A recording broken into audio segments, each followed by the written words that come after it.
ಈರುಳ್ಳಿನ ಒಂದು 3 ಈರುಳ್ಳಿನ ಚಿಕ್ಕದಾಗಿ ಹೆಚ್ಚಿಕೊಳ್ಳಿ.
ಫ್ಲೇವರಲ್ಲಿಟ್ಟು ಮಿಕ್ಸ್ ಮಾಡ್ಕೊಳ್ಳಿ.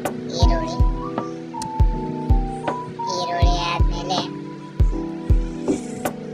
ಮಿಕ್ಸ್ ಮಾಡ್ಕೊಳ್ಳಿ. ಸ್ವಲ್ಪ ಮಿಕ್ಸ್ ಮಾಡಿಕೊಂಡು ಚೆನ್ನಾಗಿ ಒಂದು 2 ಮಿನಿಟ್ಸ್ ರೋಸ್ಟ್ ಆಗೋವರೆಗೂ ಮಿಕ್ಸ್ ಮಾಡ್ಕೊಳ್ಳಿ. ಯಾಕೆಂದರೆ ಈರುಳ್ಳಿ ಎಷ್ಟು ರೋಸ್ಟ್ ಆಗುತ್ತೆ ಅಷ್ಟು ಟೇಸ್ಟಾಗಿ ಬರುತ್ತೆ ಹುಳಿ. ಆಮೇಲೆ ನಿಮ್ಗೆ ಎಷ್ಟು ಬೇಕೋ ಅಷ್ಟು ಅರಿಶಿನ ನೋಡ್ಕೊಂಡು ಹಾಕೊಳ್ಳಿ. ಎಷ್ಟು ಕೊಬ್ಬರಿ ಜಾಸ್ತಿ ಇದ್ದರೆ ನೋಡ್ಕೊಂಡು ಹಾಕೊಳ್ಳಿ. ಅದಾದಮೇಲೆ ಸ್ವಲ್ಪ ಮಿಕ್ಸಿಂಗ್ ಮಾಡ್ಕೊಳ್ಳಿ. ಅದಾದ ನಂತರ ಮತ್ತೆ ಸ್ವಲ್ಪ ಸಾಲ್ಟ್, ಸ್ವಲ್ಪ ದೊಡ್ಡ ಉಪ್ಪಾದ್ರೆ ಹಾಕೊಳ್ಳಿ, ಎಳ್ಳುಪ್ಪಾದ್ರೆ ಹಾಕೊಳ್ಳಿ. ನಾನು ಚಿಕ್ಕ ಉಪ್ಪು ಹಾಕೋತಾ ಇದ್ದೀನಿ. ಆಮೇಲೆ ನಿಂಬೆಹಣ್ಣು ಒಂದಾದ್ರೂ ಹಾಕೊಳ್ಳಿ, ಇಲ್ಲ ಅರ್ಧನಾದ್ರೂ ಹಾಕೊಳ್ಳಿ. ಆಮೇಲೆ ಸ್ವಲ್ಪ ಶುಗರ್ ಯಾಕೆಂದರೆ ಜಾಸ್ತಿ ಹುಳಿ ಆದರೂ ಸ್ಪೈಸಿ ಆದರೂ ಒಂದು ಲೆವೆಲಿಗೆ ಇಡುತ್ತೆ, ಅದಕ್ಕೆ ಸ್ವಲ್ಪ ಶುಗರು.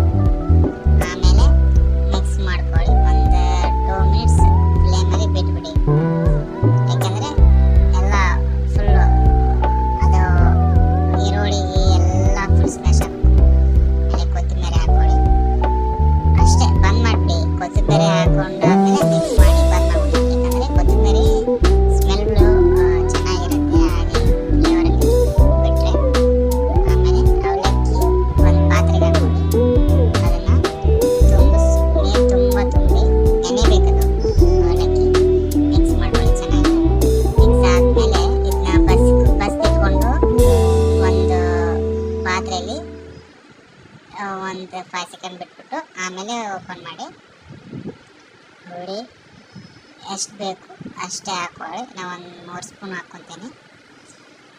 ಆಮೇಲೆ ಮಿಕ್ಸ್ ಮಾಡಿಕೊಂಡು ನೋಡಿಕೊಂಡು ಟೇಸ್ಟ್ ನೋಡಿಕೊಂಡು ಹಾಕ್ಕೊತೀನಿ. ಚೆನ್ನಾಗಿ ಮಿಕ್ಸ್ ಮಾಡ್ಕೊಳ್ಳಿ. ಮಿಕ್ಸ್ ಆದ ನಂತರ ನೀವು ಟೇಸ್ಟ್ ನೋಡಿಕೊಂಡು ಹಾಕ್ಕೊಳ್ಳಿ. ಹುಳಿನ ಚೆನ್ನಾಗಿ ಮಿಕ್ಸ್ ಮಾಡ್ಕೊಳ್ಳಿ. ಅಂದರೆ ನೀವು ಎಷ್ಟು ನೀರು ತೋಯಿಸ್ಕೊಂಡಾದ್ಮೇಲೆ ಇದು ಮಾಡ್ತೀರಲ್ಲ ಅಷ್ಟು ಬೇಗ ಚೆನ್ನಾಗಾಗತ್ತವೆ. ಭಾಳ ತನ ಬಿಟ್ಟರೆ ಇದು ಆಗ್ಬಿಡ್ತವೆ ಅವಲಕ್ಕಿ. ಸ್ವಲ್ಪ ಕಡಲೆ ಹಿಟ್ಟು ಹಾಕ್ಕೊಳ್ಳಿ, ಮಿಕ್ಸ್ ಮಾಡ್ಕೊಳ್ಳಿ, ಚೆನ್ನಾಗಿ ಮಿಕ್ಸ್ ಮಾಡ್ಕೊಳ್ಳಿ. ಆಮೇಲೆ ನೋಡಿ ನಮ್ಮ ಅವಲಕ್ಕಿ